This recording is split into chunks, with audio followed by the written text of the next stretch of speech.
Tenemos un programa muy interesante, Carla. Vamos primero a darle la bienvenida aquí en estudios. Un gusto además reencontrarnos aquí en los estudios de TV Perú después de algunos meses con el expresidente Francisco Sagasti. ¿Cómo está, presidente? Buenas noches, mucho gusto estar con usted y con todos los televidentes de TV Perú. Tenemos mucho para conversar y me provoca conversar de muchos temas con usted, pero el primero es el proceso de vacunación. El proceso de vacunación que está avanzando, bueno, ahora mismo el tema de la exigencia, ¿no? del carnet de vacunación parece que, digamos, está acelerando un poco más eso. Usted que se volvió además un experto con todo el tema de las cepas y las vacunas, por supuesto, en el proceso de la negociación. ¿Cómo ve ese camino de aquí en adelante? Se supone que estamos avanzando relativamente bien, pero claro, hay toda esta incertidumbre por Omicron y demás. ¿Cómo observa esa línea? Se está avanzando bastante bien y yo creo que más que eso aún también, después de lo que dejamos nosotros, recordemos, nosotros aplicamos todas las vacunas que recibimos hasta fin del gobierno de transición y emergencia. No hicimos más rápido porque no había vacunas, por eso llegamos a vacunar alrededor del 18-19% de la población objetivo, pero gastamos todas las vacunas que nos llegaron. Pero teníamos programado en las negociaciones con los laboratorios y con la facilidad COVAX el resto de dosis que de las 86 millones de dosis que habíamos comprado y dejado listas, más otras 20 que dependían de cuándo podrían entregar el Fondo de Inversiones Directas ruso, que parece que se ha demorado. Pero dejamos todo listo y empezamos a aplicar. Y hay que reconocer al ministro de Salud que siguió en la misma línea que el ministro Ugarte, y más aún, con la presencia de Gustavo Rosell como viceministro, logró acelerar el proceso y ahora estamos a puertas de tener el 80% de la... Ya estamos en 72% con 2 dosis y estamos, si siguen las cosas tan bien como están yendo ahora, a la meta de un 80% de la población objetivo vacunada antes de fin de año.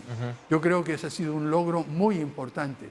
Y yo le pido una cosa a usted y también le pido a ustedes, los señores televidentes. Piensen cómo se sentían hace un año con la pandemia y con las vacunas. Piensen cómo estábamos el 13 de diciembre del 2020. Sin vacunas seguras, con una segunda ola que empezaba violenta, con muchos problemas, con dificultades en términos de provisión de oxígeno, de camas UCI. Y por favor, miren cómo estamos ahora. No es perfecto, todavía hay muchos problemas.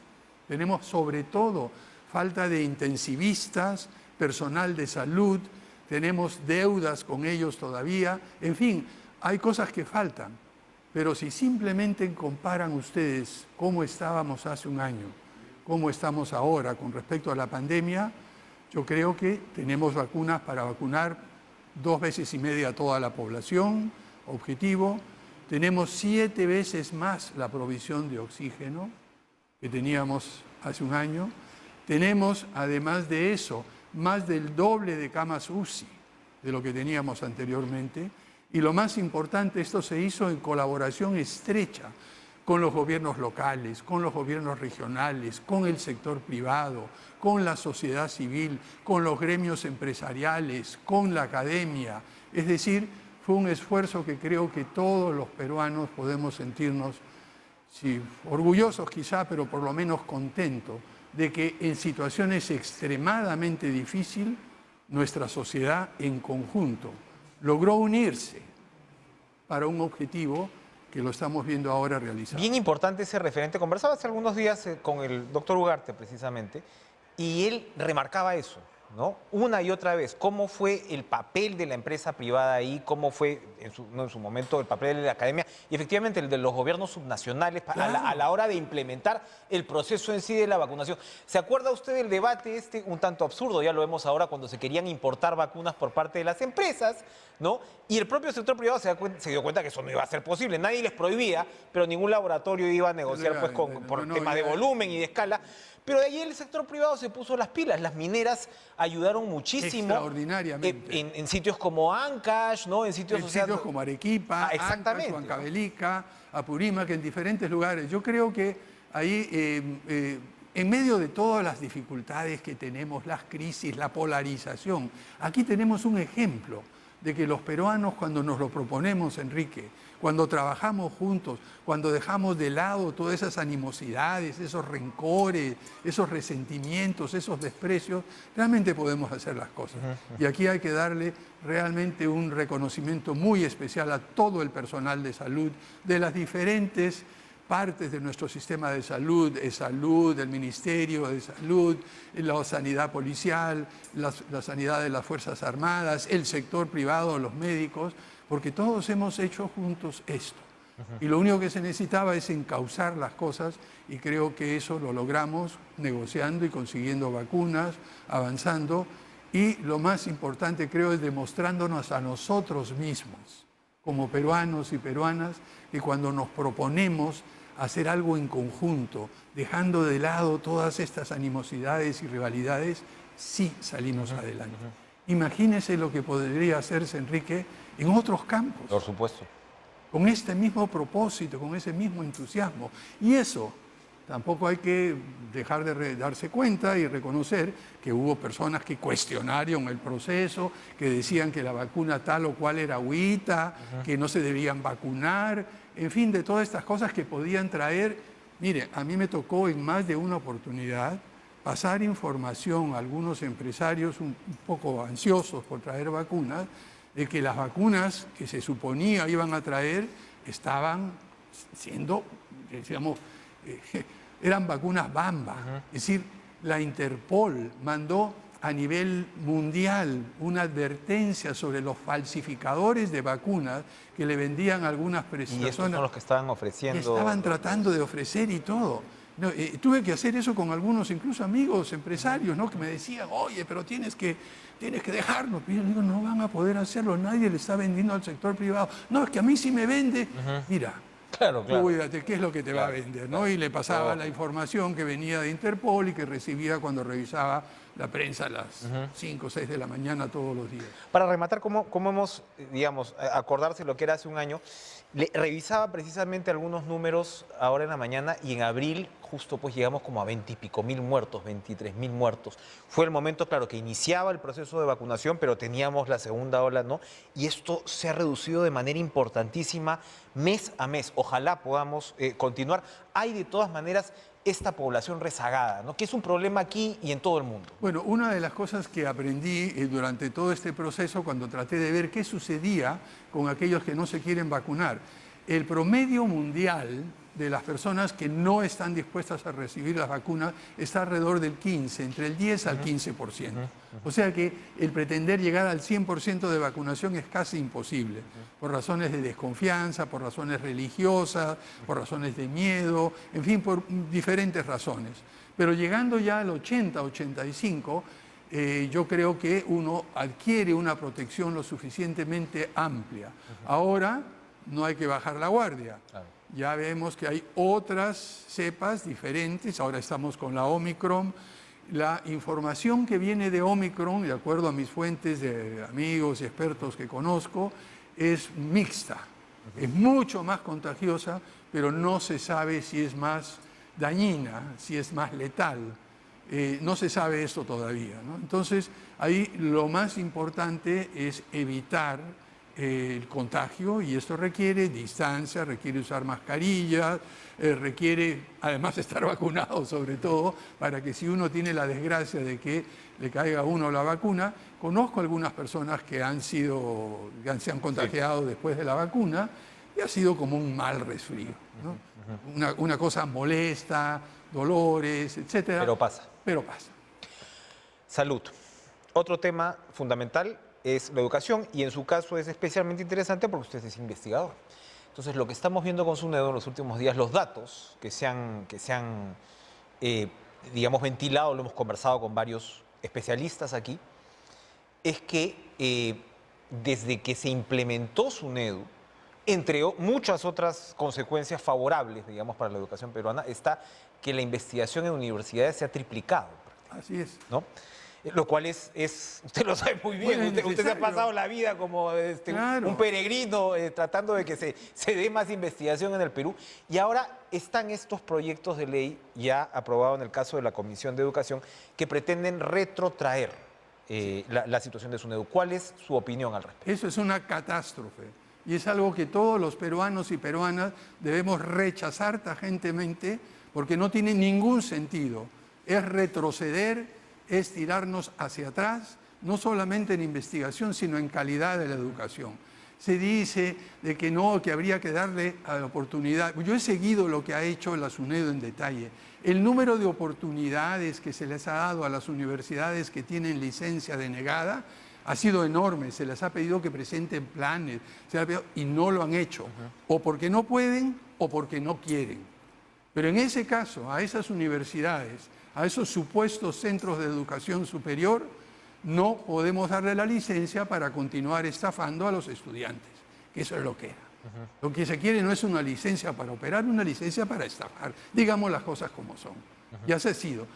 Y los jóvenes se esfuerzan, pagan unas matrículas algunas veces altas, otras veces no tan altas, pero les sale de su trabajo, de su esfuerzo, y al final terminan con un cartón que no les sirve de nada. Hay una expectativa, hay una ilusión por buena educación en el Perú y terminan sin poder trabajar para lo que... Esto es realmente terrible. Yo lo que espero y le pido a los miembros, pero además hay cosas más graves. Por favor, un buen número de miembros de la Comisión de Educación, empezando por su presidente, han salido de universidades con licencia denegada. Darles una oportunidad es un claro conflicto de interés. Aquí la Comisión de Fiscalización del Congreso debería actuar de oficio, Enrique. No puede ser que 8 miembros o más de la Comisión de Educación provengan de estas universidades con licencia denegada hasta 12 y luego quieran ponerlo. Y no solo eso, sino además que quieran volver atrás con el esquema de la Asamblea Nacional de Rectores, poniendo a los propios representantes de las universidades a fiscalizarse a sí mismos. Ya vimos lo que eso hizo. Hizo venirse abajo todo lo que fue la educación superior, con algunas honrosas excepciones. Y no podemos realmente continuar o volver a ese esquema que dio origen a las universidades Bamba. Pero perdón, Enrique, hay una cosa que se dice, no, que las universidades no están representadas en el Consejo Directivo. Falso. Hay un representante con, mire, aquí tengo los requisitos que se requiere para ser miembro del Consejo Directivo. 10 años de experiencia. No, también se los quieren bajar. Hay un proyecto de ley para que ya no necesite doctorado. ¿Qué es eso, por Dios? Queremos poner a gente... Miren, las universidades y la educación superior se trata de obtener y alcanzar la excelencia, no generalizar la mediocridad. Yo he sido testigo, y es mi track record a lo largo del tiempo es en esto. A partir de 1971-72 empecé a escribir mis primeros artículos y asesorar a gobiernos sobre cómo mejorar la calidad universitaria y la calidad de la investigación. En los años 80 estuve en China cuando tenían 0 casi y fui secretario de una reunión entre el Comité Estatal de Ciencia y Tecnología de China y la Federación Internacional de Institutos de Estudios Avanzados, donde se vio cuál era el camino que iba a seguir China, y lo ha hecho. Estuve en Singapur, estuve asesorando al gobierno de Vietnam y he visto cómo ha dado un salto. Y aquí estamos tratando de ir al revés. Que a partir de pequeños intereses o de intereses subalternos mezquinos y de robar y de la... Por favor, eso realmente es... Yo lo que espero, en primer lugar, es que la Comisión de Educación recapacite claramente y haga una reconsideración de esa votación y elimine ese dictamen. Si por desgracia eso no pasa, y ya los veremos a todos estos señores con conflicto de interés allí, yo espero que el Pleno no apruebe esto. Y si por desgracia se aprueba en el Pleno, habría que exigirle al presidente Castillo que observe claramente esa ley. Yo creo que todas las personas de buena voluntad que estamos interesados en el desarrollo de la ciencia, la tecnología, la educación superior en nuestro país, tenemos que plantearle esa exigencia en caso de que todo esto llevara a una ley aprobada por el Congreso, que espero que no sea el caso así. Y como digo, me he pasado la mayor parte de mi vida en este tema y algo tengo que decir. Tengo una 30 de libros escritos sobre este tema y algo sé. Y lo que estamos haciendo en el Perú es una barbaridad que no debe ser aceptada. Vamos a una pausa, regresamos con el expresidente Francisco Sagasti.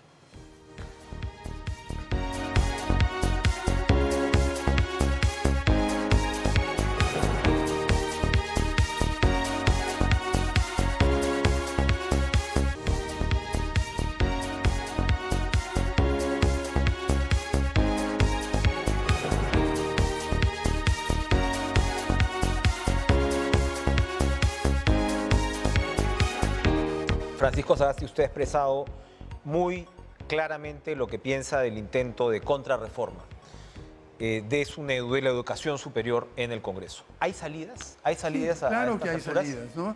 Yo creo que todo es perfectible en el mundo, y lo que sí es sumamente importante, y es algo también que he insistido en muchas oportunidades, es que el Estado debe dar un apoyo mucho mayor, mucho más fuerte a las universidades públicas. Es una en todo constante el esa, país. ¿no? No, eso es un muy, pedido. muy importante. No puede ser que el Ministerio de Economía y Finanzas haya acostumbrado a decirle a las universidades: ustedes están generando ingresos propios, entonces no necesitan de los recursos del Tesoro Público. Falso. Los ingresos propios han obligado, por ejemplo, a mi alma mater a tener grifos, a hacer servicios de cosas que no son parte de la educación universitaria. Lo que se requiere es un aumento significativo de los recursos a las universidades públicas, entre otras cosas, como lo hicimos nosotros en cierta medida dentro de las estrecheces fiscales que enfrentamos.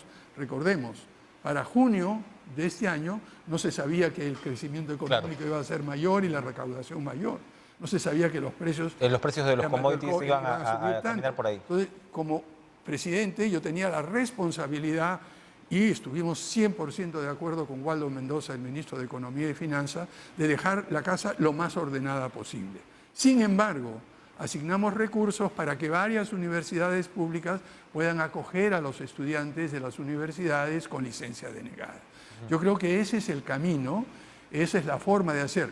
Algunas universidades se nos decían: no, lo que pasa es que no vienen muy preparados de estas universidades que no tienen que han sido, Claro.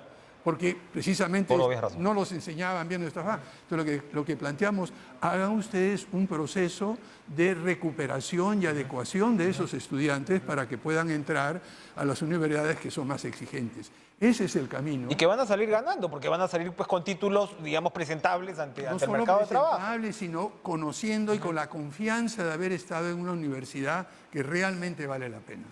Ese pasivo de las universidades públicas es muy importante, porque lo hemos escuchado por el lado de varios rectores. Hablando de esta situación y hablando de Waldo Mendoza, la reforma tributaria. Ahora mismo vamos a hablar en algunos minutos con el ministro de Economía, Pedro Franque, porque están ya contra el reloj en los últimos días. Y hay, claro, resistencia por parte del Congreso a lo que tiene que ver con tasas. Pareciera haber ciertos consensos sobre algunas líneas, y hay una evidencia, pues, expresidente Sagasti, que es que el Perú recauda Muy menos, poco. o sea, el 14% de presión tributaria, pues no aguanta un país como este. ¿Cuál es su opinión en torno a la necesidad de reforma tributaria? Mire, ¿A qué se debe llegar? Esto es una cosa que desde mucho antes de siquiera llegar al Congreso, desde el Partido Morado, cuando empezamos a trabajar el plan de gobierno, cuando empezamos a trabajar la estrategia programática, la reforma tributaria era fundamental, junto con una reforma laboral y junto con la reforma del sistema de pensiones. O sea que esto es de cajón, hay que hacerlo. Ahora, hacerlo un poco a la carrera tiene ciertos riesgos, ¿no? Y hacerlo solo con el propósito de recaudar más porque ahora los precios de materias primas están altos también tiene riesgos. Lo que sí está muy bien es unificar los regímenes. Desgraciadamente, hace algunos años se fragmentó la situación de tal manera que el régimen tributario de aquellas empresas relativamente pequeñas, las un poco más grandes y las medianas, eran totalmente distintos. Las muy, muy chicas tenían una, digamos, tasa impositiva mucho menor, una tasa mucho menor que las otras. Por lo tanto, este era un incentivo para la fragmentación de las empresas. Prefiero quedarme como empresa chiquita y en vez de crecer, que paso a otro nivel de tributación, armo otra empresa chiquita, Sí, claro. y voy pitufeando mis empresas, si quieres plantearlo. Yo creo que esa idea que se ha planteado en esta propuesta de reforma es bastante razonable. Lo que va a haber que ver también es cómo está la situación internacional, cómo podemos hacer con el régimen tributario para no salirlos y no perder competitividad, pero también mirar otras cosas. Todo el mundo fija la tasa de ella, pero también hay otros factores, por ejemplo, la depreciación acelerada, los ritmos de depreciación de los activos fijos, de las inversiones. Entonces, todo esto está amarrado y requiere una discusión técnica muy a fondo. En el Perú tenemos excelentes tributaristas, muy, muy buenos. Dicho sea de paso, algunos de esos tributaristas defendiendo al Estado peruano han ganado en el Tribunal Fiscal algunas, digamos, batallas importantes en cuanto a controversias sobre pago de impuestos. Entonces, lo que quiero decir es que sí se requiere una reforma tributaria. En el momento hay 2 o 3 cosas que son de cajón, que hay que hacer, sobre todo el tema de unificación de regímenes, pero las otras cosas hay que mirarlas con mucho más cuidado, de tal manera de no, digamos, precipitarse y volver a crear un régimen que más adelante nos puede crear problemas. Volviendo un poquito a lo que conversábamos al principio, ¿cómo introducir estos debates necesarios en un ambiente polarizado como el que estamos viviendo? ¿Esa polarización, cree usted, es artificial, es real, tiene un verdadero correlato en el Congreso? ¿Se puede trabajar de manera más coordinada? Bueno, ¿Es difícil? Sí, es difícil, ¿no? Ya, habiendo estado en el Congreso, sé lo complicado y lo difícil, pero también sé que se puede. O sea que no es imposible lograr ciertos acuerdos. Hay momentos en los cuales uno tiene que conversar con personas que piensan totalmente distinto. No son enemigos, son adversarios. A mí me ha tocado a personas que estoy diametralmente opuesto, en algunos momentos ponernos de acuerdo, conversar y aprobar una norma en conjunto, a pesar de que en el 95% de los temas estamos en desacuerdo. El objetivo es llegar al consenso sobre ese punto. Sobre este tema, entonces, a pesar de que tú piensas así en estas otras cosas y yo pienso así, nos podemos poner de acuerdo sobre este punto. Y así poco a poco se va construyendo una, digamos, una manera de vincularse a las personas que piensan distintos, que tienen una ideología diferente, que poco a poco empieza a buscar ciertos acuerdos que sirvan de base. Y nuevamente traigo el tema de la pandemia. Recordemos cómo estaba el tema de la pandemia hace un año. Las confrontaciones entre el sector privado, la sociedad civil, el colegio médico, el colegio de enfermeras, el Estado, el Ministerio de Salud. Y sin embargo, a pesar de tener perspectivas distintas, nos pusimos de acuerdo. Y esto se puede hacer en muchas más cosas y ciertamente en algo tan importante como una reforma tributaria. Lo que creo que me parece y lo que yo hubiera hecho siendo congresista y lo que hubiera planteado desde el Ejecutivo es acotar la reforma a las cosas absolutamente esenciales ahora e iniciar un proceso de diálogo para ponernos de acuerdo sobre un nuevo régimen tributario que también abarque los otros temas de reforma que le he mencionado. Usted era presidente del gobierno de transición y tenía al frente a Mirta Vázquez como presidenta del Congreso. ¿Cómo la ve ahora en su rol de primera ministra? Bueno, veo que tiene una amplia experiencia. Yo creo que el señor presidente de la República tomó una decisión acertada al poner una persona que tiene experiencia dialogante, que tiene ciertos planteamientos y puntos de vista perfectamente claros y establecidos a lo largo de toda su carrera en términos de defensa de los derechos humanos, en términos de apoyos sociales, en temas de medio ambiente. Y eso es muy positivo porque todos sabemos cómo actúa y cómo piensa. Eso me parece esencial. Pero es una persona dialogante, abierta, que sabe reconocer errores y cuando se equivoca lo admite. Yo creo que esa idea de que uno nunca puede cometer errores, sino a veces es fatal para ejercer el poder y la autoridad. Durante el gobierno de transición y emergencia, como se ha visto, cometimos muchísimos errores. En designación de ministros, a veces en algunas medidas, en comunicación, pero lo importante es reconocerlo rapidito y enmendarlo. Nadie es perfecto. ¿Qué es lo que dicen que todavía le está faltando al presidente Castillo? Hay todavía algunas designaciones. El propio presidente está en problemas por el tema de Bruno Pacheco, ¿no? Su exsecretario, ya lo cambió. Pero hay ministros, ¿no?, sobre los cuales hay todavía controversias: educación, transportes y comunicaciones. Usted conversó hace algunos días con el presidente, no le voy a pedir ser infidente, pero me imagino, me imagino que el señor Castillo, el presidente Castillo, habrán pues podido hablar, porque buena parte de este meollo es cómo designas a tus ministros y a tus equipos. Sí, absolutamente, ¿no? Y ahí lo que yo le dije desde el primer momento, y se lo repetí en varias oportunidades, que yo no estaba ahí para dar consejos, yo no soy asesor ni consejero, que lo único que podría hacer es contarle la experiencia nuestra y que él obtuviera las conclusiones y sacar, y así lo hicimos. Y me hizo preguntas sumamente interesantes sobre designación de ministros, sobre cómo operar. Yo le conté algunas otras cosas, por ejemplo, le conté que en ningún momento en el despacho presidencial, mientras fui presidente de la República, recibimos a ningún proveedor ni contratista del Estado, que en ningún momento interferimos ni tratamos de poner la más mínima influencia en los procesos de ascenso en la Cancillería y en las Fuerzas Armadas. Me parece que acá lo único que hice fue contar lo que hicimos nosotros, ¿no? Sin pretender dar ningún consejo de ningún tipo. Desgraciadamente, como lo he dicho en otras oportunidades, todo este proceso electoral en la segunda vuelta fue tan controvertido que en vez de tener 6 semanas, que es lo normal, para hacer una transferencia de mando entre un presidente saliente y un presidente entrante, que nos hubiera dado tiempo para conversar en profundidad muchas cosas, tuvimos 6 días, y los últimos 6 días en la cual todo era una vorágine, ¿no?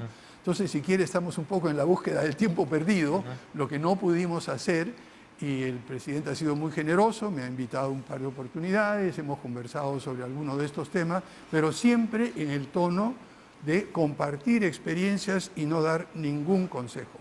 Yo no creo que un presidente saliente, un expresidente, debiera en lo más mínimo pretender darle consejo a quien ejerce el poder y la autoridad legítimamente, sobre todo por el voto popular. Para ir finalizando, una reflexión sobre usted, bueno, proviene del Partido Morado, que yo entiendo está en un proceso ahora mismo de renovación. Sí. No sé si usted... no es la otra renovación que tiene uno en el partido. No, cuidado, por favor. cuidado. Si ahora hay términos con los que hay que tener cuidado, las resistencias, ¿no? Y ese tipo de... ¿no? Digamos, un proceso de regeneración. Sí, para ser más específico. ¿Usted sigue vinculado a ese proceso de regeneración? Yo soy militante y nunca he dejado de ser militante. Lo que he dicho con toda claridad en el Partido Morano, que no voy a asumir ningún cargo electoral ni nada, no pienso ser candidato absolutamente a nada, ni a elecciones nacionales, ni regionales, ni municipales, ni internas. ¿No se va a presentar Francisco Sagasti ya a un cargo de designación popular? Yo ya cumplí con esa tarea, lo hice lo mejor que pude poniendo todo mi esfuerzo, pero ahora, y lo que estoy ahora, hay otras tareas, ¿no? Y la tarea en que estoy involucrado ahora, gracias a la hospitalidad del Instituto de Estudios Peruanos y de la Universidad del Pacífico, he vuelto a mis actividades académicas. Estoy haciendo un proyecto que es bien interesante, Enrique. Estoy revisando, con la ayuda de mis colegas, de 2 de mis colegas, Giacomo Ugarelli y Lucía Málaga, toda la experiencia de 50 años de proponer lo que hay que hacer, estrategias de desarrollo, política, investigación, evidencia y todo. Con los 5 años de política activa, apoyando en la construcción del Partido Morado, siendo congresista y luego a cargo del Poder Ejecutivo. ¿Cómo se compara? ¿Qué cosa es lo que habría que hacer para que las decisiones que se toman en los diferentes ámbitos, en el Congreso, al interior de un partido, en el Ejecutivo, sean mejores, más informadas? Y están saliendo cosas muy interesantes. Entonces, yo creo que mi tarea, ahora al futuro, es más una tarea de transmisión de experiencias, de puntos de vista, y es lo que espero hacer durante los próximos meses y años en el futuro, y enseñar, que siempre me ha gustado. Bueno, ojalá entonces lo tengamos más seguido en nuestros estudios. Muchísimas gracias. Gracias por estar, como siempre un gusto conversar con usted. Gracias por estar con nosotros. Vamos a ir a una pausa, regresamos con el ministro de Economía y Finanzas, Pedro Franque.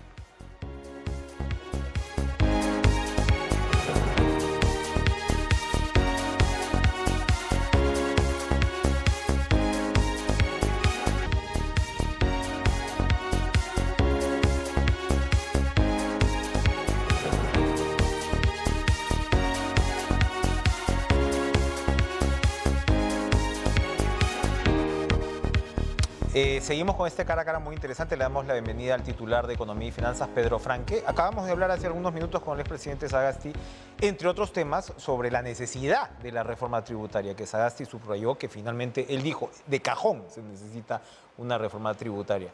Pero bueno, ahora estamos con el hombre que está llevando el proceso adelante. ¿Cómo está usted, ministro? Gracias por estar con nosotros. Encantado de estar con ustedes. Y estamos pues en... El que lleva adelante depende mucho del Congreso, ¿no? Por supuesto. Bueno, claro, usted está empujando en todo caso es un proceso de diálogo, de concertación. Entremos así a las urgencias. ¿Por qué es absolutamente fundamental que esto salga en 2 días? Mira, todo lo que es modificación del impuesto a la renta. Si no se aprueba antes de fin de año, ya no va a valer para el 2022, para sino todo hasta el próximo 2023, ¿no? Entonces posterga una serie de modificaciones que nos parecen importantes, o sea, que un año más, digamos, ¿no? Y todo lo que es régimen fiscal de la minería es por lo menos un trimestre más. Y como es delegación de facultades, debe aprobarse en el Congreso, en esta legislatura, que en principio vence el 17, aunque se menciona que podría ser ampliada, pero el plazo de este año. Y luego de la delegación de facultades todavía tenemos unos días que aprobar el decreto legislativo, aprobarlo en el Consejo y publicarlo. Entonces tampoco nos sirve para sacar las cosas este año que nos deleguen la facultad después el 30 de diciembre. ¿Te das cuenta? Por más que ya estemos listos, no da, ¿no? Entonces, lo que tiene que ver a la renta es fundamental, claro, es todo un paquete, pero en términos de urgencia, por ahí comenzamos. El tema minero es buena parte de lo que estamos hablando. Ustedes ya han presentado esta propuesta, se ha ventilado la sugerencia además de los especialistas del Fondo Monetario. Bueno, como era esperarse, creo que a los mineros no les ha gustado. No les ha gustado para nada la propuesta. Dice la Sociedad Nacional de Minería que esta reforma pondría en riesgo 10 proyectos mineros de 10.500 millones de dólares. ¿Ustedes han hablado después con ellos? ¿Hay un entendimiento o hay mucha resistencia? Yo te diría que estos 4 meses habría estado en unas, no sé, 8 o 10 reuniones con el gerente de la Sociedad Nacional de Minería y Petróleo en distintos foros, espacios, ¿no? Pero como tú dices, hemos hecho el estudio con el Fondo Monetario Internacional, acá está. Ellos han comparado la competitividad de la industria minera del Perú con lo de todos los demás países del mundo y efectivamente han encontrado pues, que la carga tributaria en el Perú es 41,7, en Chile es 47, en Brasil es algo parecido y en el Congo es 70 y estamos en... No, hay un espacio, hay un margen. Hay un espacio, sin embargo, sin cambiar el régimen como tal, ¿no? O sea, conversamos con su viceministro de ese fondo que nosotros estamos aceptando es que no cambiamos el régimen, o sea, el tipo de impuestos. Incluso nos han sugerido que no cambiemos el tema de depreciación acelerada, que no cambiemos otros elementos, pero sí hay un espacio para ajustar las tasas. Que tiene que ver con el tema de utilidad operativa. Que tiene que ver con el tema de utilidad operativa, ¿no? Y bueno, ya otras veces, quiero aclarar que el 2016 y el 2018 ha habido delegación de facultades donde se ha permitido modificar las tasas. No es la primera vez que habría una delegación de facultades donde se permite aumentar las tasas. Digamos, en este debate para impuestos para dummies, digamos, cuando hablamos de utilidad operativa, estamos hablando de que cuando efectivamente los precios crecen, se puede sacar un poco más para la recaudación. Esa es la idea. Se supone que es el espíritu de la famosa reforma del 2011, que ya sabemos que ahí los precios se cayeron, pero aún así... Claro, a medida que la marea sube, puedes sacar algo más. Exactamente. Y si hay una mina que está con las justas, bueno, a ese no le tocamos los impuestos, pero la minería ha logrado 13.000 millones de dólares, o sea, unos 50.000 millones de soles más desde que han subido los precios. O sea, tienen una cantidad de dinero grande. Y necesitamos hospitales, necesitamos colegios, necesitamos carreteras. Yo digo, el hospital de Puquio, en el sur de Ayacucho, la gente que vive en el sur de Ayacucho, donde ha habido este conflicto minero, si quieren ir a un hospital, necesitan transportarse 12, 14 horas, porque no hay un hospital más cerca. En Chumbivilcas, donde hay este conflicto minero ahora, no hay un hospital en Chumbivilcas. Se necesita construir un hospital en Chumbivilcas, 100 y algo millones de soles. En Cotabambas, la otra zona de las Bambas, tampoco hay hospital, también se necesita construir un hospital, 100 y tantos millones de soles. Necesitamos los fondos para hacer esas inversiones en salud, en educación, en carreteras. Y el argumento es que esto no va a ser menos competitiva a la minería en el Perú. Efectivamente, el estudio que nos ha acompañado del Fondo Monetario Internacional nos permite decir que somos competitivos y que hay un margen para poder aumentar los impuestos en ese sentido sin afectar la competitividad de la industria minera en el Perú. Eso es lo que nos dice el informe. Prioridad y urgencia, entonces, comenzando por ahí. ¿Qué sigue dentro de este paquete que, por supuesto, tiene el tema de reformas, de unificación de regímenes, de tasas, etcétera, etcétera? Bueno, hay otros dos temas grandes, ¿no? El de evasión y elusión. Me explico porque 8% del PBI, o sea, unos 64.000 millones de soles anuales, no se pagan cuando debieran pagarse. Entonces hay mucha factura falsa, ¿no? Mucha gente que no paga, mucho evasor, mucha gente que transfiere rentas al exterior para evitar pagar impuestos en el Perú. Entonces hay que hacer un esfuerzo mucho mayor ahí. estos juicios, 20 años, más de 20 años. Hay deudas tributarias que corresponden al año 99, o sea, el milenio pasado. ¿Cómo Y se todavía no reduce, cómo cobra. se reduce esta litigiosidad? La vez pasada yo estaba hablando como trabalenguas, pues la litigiosidad. En resumen, ¿cómo se reduce? Bueno, hemos logrado que hay una sala suprema especializada en el tema. Hay que evitar los juicios maliciosos, hay que acotar bien los reclamos. La gente puede reclamar, pero hay que acotar bien los reclamos. Hay que establecer... Claro, porque puedes llevar a juicio cualquier cosa. en realidad, Claro, ¿no? efectivamente, hay que establecer claramente que no puede haber duplicaciones o superposiciones. No inventas un juicio y luego otro que se parece y que superpone, entonces lo mismo lo estás enjuiciando 2 veces. Entonces hay varias medidas que apuntan a reducir y a mejorar esa fiscalización. Y desde luego la propia facultad de la administración tributaria, digamos. Y el tema de evasión y elusión, Claro. ¿por dónde Claro, agarras? ahí está el tema. Es darle dientes a la SUNAT. Claro, por ejemplo, facturas falsas, un tema concreto. Hay un montón de impuestos que se evaden. ¿Cómo? La empresa se consigue una factura falsa, como tiene la factura falsa, dice, no, mis costos son mucho más grandes, casi no tengo utilidad.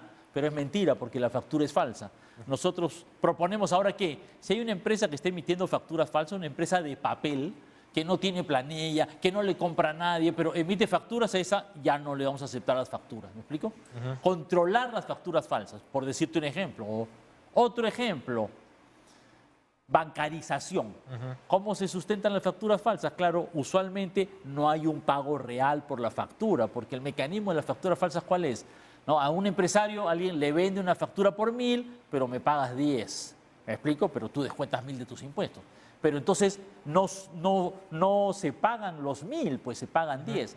Si yo te exijo que por cada factura de 1.000 tú me demuestres que hay una transferencia bancaria por cualquier tipo de 1.000, entonces ya estás controlando el tema. ¿Me explico? Entonces hay varios mecanismos, te doy un par de ejemplos, ¿no? Pero hay muchos más mecanismos de ese tipo que van para ajustar todos los mecanismos para los evasores. ¿no? El fenómeno de la plata que se va afuera y que no se debería ir afuera es muy grande en el Perú. Mira, hay diversos estimados sobre lo que se llama el costo de los precios de transferencia, pero algunos estimados mencionan que esto puede ser 2% del PBI o 4% del PBI, Altísimo, o sea, en caso. una cantidad bastante grande.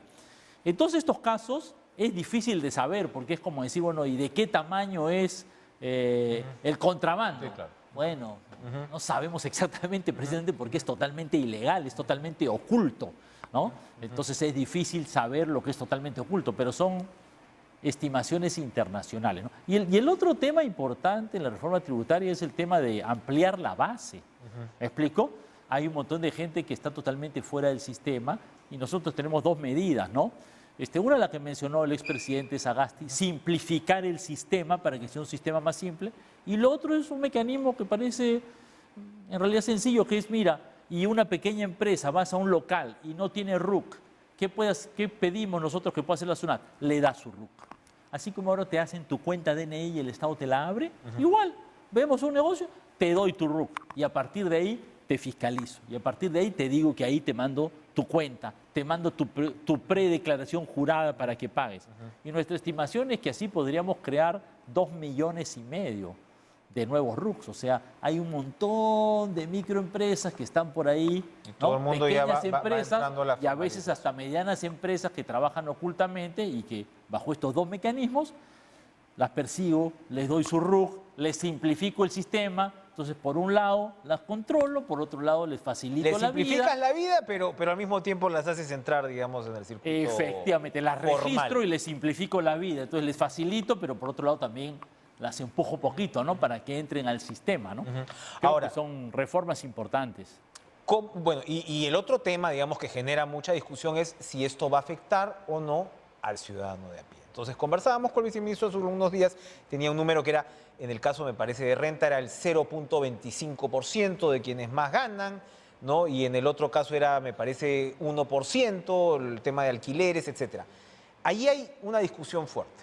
¿Cómo se ha resuelto finalmente eso? No, como tú dices, en el tema de alquileres, por ejemplo, 120.000 personas van a pagar menos, son 80.000 ya no van a pagar, unos 30.000, 40.000 van a pagar menos, el 0,5% de la población va a pagar más. Y en esa diferencia podemos recaudar 1.000 millones de soles más. ¿Y cómo gana el ciudadano de a pie? porque el hospital de Puquio, como el hospital de Santo Tomás de Chumbivilcas, como la mejora del hospital Goyeneche en Arequipa, como el hospital de Virú en La Libertad, como el hospital de Huamachuco, como el hospital de Piura, esas obras se van a poder hacer. ¿Y qué necesita más la población peruana hoy que un buen sistema de salud? Luego de esta pandemia que nos ha Usted dejado tiene una tan lista, me golpeados. imagino, bien mapeada de lo que hay que hacer. Sí, Cuando usted claro. me recita ahora estos hospitales, me imagino es porque yo sé que en el proyecto hay un tema de irle a contarle al Congreso cómo se invierte la plata que se vaya recabando, etcétera. Pero ya hay una lista más o menos Mira, de prioridades cuando hablamos de obras, por ejemplo. Porque esto es importante, ¿no? O sea, para que la gente Mira, entienda. ya el gobierno del presidente Sagasti aprobó una lista de 31 hospitales que estaban priorizados por más de 3.700 millones de soles. Y ese es solo 31. ¿Ah? Yo cuando he hablado con los gobernadores regionales, la lista es mucho más amplia. En el debate de la ley de presupuesto, que tú recordarás, logramos una amplia concertación, ahí se aprobó el presupuesto, pero se identificó 48.000 millones de soles adicionales de obras que se querían hacer, pero que tuvimos que decir el Congreso y nosotros tuvimos que decir, bueno, no hay plata, ¿qué vamos a hacer? Identificadas carreteras, obras de agua potable, colegios, hospitales, centros de salud, conectividad. La necesidad es enorme. Bueno, y y hay necesitamos seguramente enfrentarlo. parte de argumentación para conversar con el Congreso. Con eso vamos a regresar, vamos a hacer una pausa para que nos cuente un poco cómo va la conversación con el Congreso y hablemos del sueldo mínimo, por supuesto, que también es un tema de conversación en estos días. Volvemos.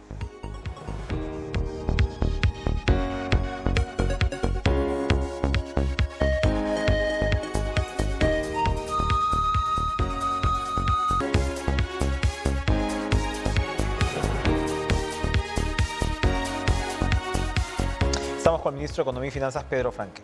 ¿Cómo va en el Congreso la negociación, la conversación para sacar adelante la reforma tributaria que se supone esta semana tendría que salir?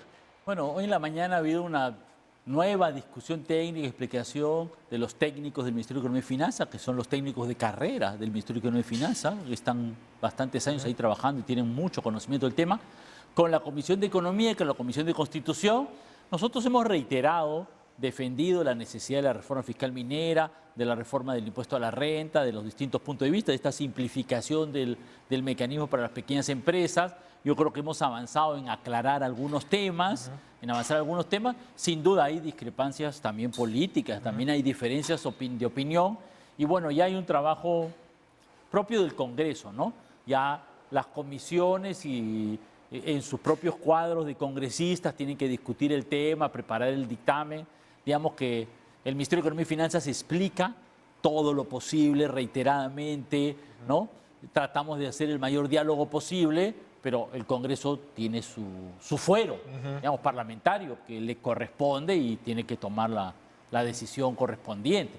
Ahora, sí hay que hacerlo pensando en el país, ¿no? Yo siento que hay como mucha animosidad, decía el presidente Sagasti, ¿no? Mucha confrontación, y nosotros insistimos en que podemos concertar, dialogar, buscar puntos de encuentro.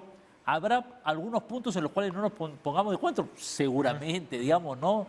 Tal vez sería iluso pensar que vamos a lograr que todos los puntos de vista que hemos puesto se logren, pero yo creo que el tema de la minería, el tema del impuesto a la renta, el tema de la simplificación, la evasión y elusión, la ampliación de la base, yo creo que hay varios temas ahí que se puede lograr un consenso, y nosotros estamos por trabajar, insistir, hablar todo lo posible en ese tema. Bien, se definirá la situación, entonces esperamos esta semana. El otro punto del cual se ha estado hablando mucho en estos días es la posibilidad de aumentar el sueldo mínimo, el salario mínimo. Usted dijo que esperaba que el próximo año esto se dé. El Ministerio de Trabajo, el Consejo Nacional del Trabajo, ¿no?, va a discutir, se supone, eso, que tiene que ver con sindicatos, tiene que ver con empresarios. Pero hay un comentario, ¿no?, que se repite, que dicen: vas a aumentar el sueldo mínimo y entonces los más golpeados van a ser las pequeñas empresas, las pymes, que no van a poder, ¿no?, avanzar o cubrir esos. Y de ahí, bueno, se habla que esto influye en una cantidad limitada de población, etcétera, etcétera. Y por supuesto está el otro argumento que te dice: oye, pero si la canasta básica es 1.500 soles, bueno, ahí ya estamos hablando de que estamos en problemas, ¿no? Con este sueldo mínimo.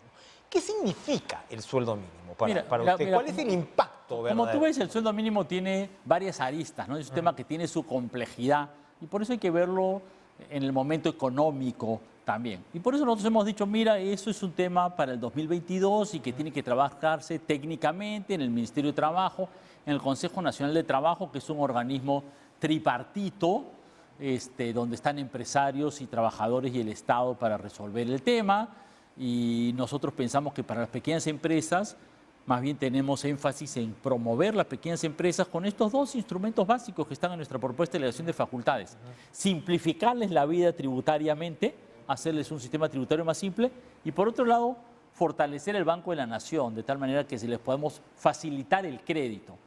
Hay muchos otros temas, el tema de las pequeñas empresas, porque hay todo otro tema de simplificación de otros trámites y de regulaciones que hay que trabajar sector por sector. Nosotros apoyamos en eso en las mesas ejecutivas, pero yo creo que si logramos un buen sistema de crédito más barato, y para eso podemos apoyar un poco, y un sistema tributario simplificado, yo creo que podemos ayudar a las pequeñas. El debate del sueldo mínimo entonces puede esperar unos meses más. Sí, efectivamente, ¿no? Yo creo Quiero pedirle de todas maneras un comentario, una opinión sobre el debate en torno a SUNEDU. Ahora se va a también votar esta semana en el Congreso este dictamen de la comisión, que lo que hace es, para un crítico muy severo como el señor Sagasti, que lo hemos tenido, ¿no? Es retroceder la situación. Y en medio de todo eso hay también un debate, por ejemplo, con la situación de la universidad pública. ¿Cuál es, no sé si me puede dar la opinión del gobierno como tal, cuál es la postura frente a SUNEDU? Y sí, como ministro de Economía, preguntarle esa segunda inquietud. ¿Qué pasa con los presupuestos de la universidad pública en el Perú? Mira, yo creo, este último punto, que es el punto que planteó el presidente Sagasti, yo creo que tiene mucha razón. La universidad pública ha tenido durante muchos años un presupuesto bastante reducido. Se ha recurrido mucho a esta idea de que las universidades públicas generan sus ingresos propios y por lo tanto cobran la matrícula. Hay un lado en el cual no está bien que ofrezcan maestrías y cobren por ellas, porque yo creo que la gente que ya tiene una profesión y puede pagar una maestría... ¿Tienes a las universidades privadas? No está mal, digamos, ¿no es cierto? Pero yo sí creo que hay que fortalecer mucho más la universidad pública y en general hay que resguardar las universidades como un centro de excelencia, ¿no? Con un nivel académico alto que haga investigación, ¿no? Yo tal vez aquí tengo un cierto conflicto de interés porque yo hasta el año pasado soy profesor universitario y suelo hacer investigaciones, pero yo sí creo en una concepción de la universidad, una idea de la universidad en la cual debemos tener una universidad que genere profesionales de alta calidad y por lo tanto tiene que tener estándares de calidad muy alta y que también haga investigación porque el Perú requiere un impulso en la investigación y la innovación tecnológica, ¿no? Necesitamos tecnología adaptada a nuestra realidad. Yo creo que las universidades y sobre todo las universidades regionales, las universidades públicas en las regiones tienen un gran rol ahí, ¿no? Tenemos una gran biodiversidad, tenemos muchas oportunidades en las regiones y si no le ponemos empuje para que haya innovación, creación científica y tecnológica en las regiones, hay muchas oportunidades que podemos estar perdiendo. ¿Apoyan el trabajo de SUNEDU entonces? La SUNEDU es la entidad que ha venido regulando la calidad de la educación universitaria y yo creo que hay que mantener un esfuerzo por tener una calidad de educación universitaria importante, ¿no? Pedro Franque, muchas gracias por estar con nosotros. Suerte en esta semana que seguramente no va a ser ligera, como ninguna otra en realidad últimamente, ¿no? Vamos a despedirnos. Muchas gracias. Muchas gracias. Es una especie de buen deseo, pero reconociendo, digamos, la complejidad del país, permitirá usted. Por favor, rápidamente un comunicado. Tenemos precisamente hablando del tema, de universidades, a ver, lo tenemos en pantalla. En defensa de la calidad universitaria, estas son universidades privadas, estamos viendo ahí, entre otras cosas, la del Pacífico, la Católica, etcétera, etcétera. Frente a los proyectos de ley aprobados en la Comisión de Educación del Congreso, que cuestionan la reforma universitaria y el rol de la SUNEDU, las universidades que suscriben declaramos: la reforma iniciada con esta ley ha representado significativo avance en la mejora de la calidad de educación superior en el país en beneficio de los estudiantes y de las propias universidades, además de encontrarse en estrecha relación con el desarrollo del Perú.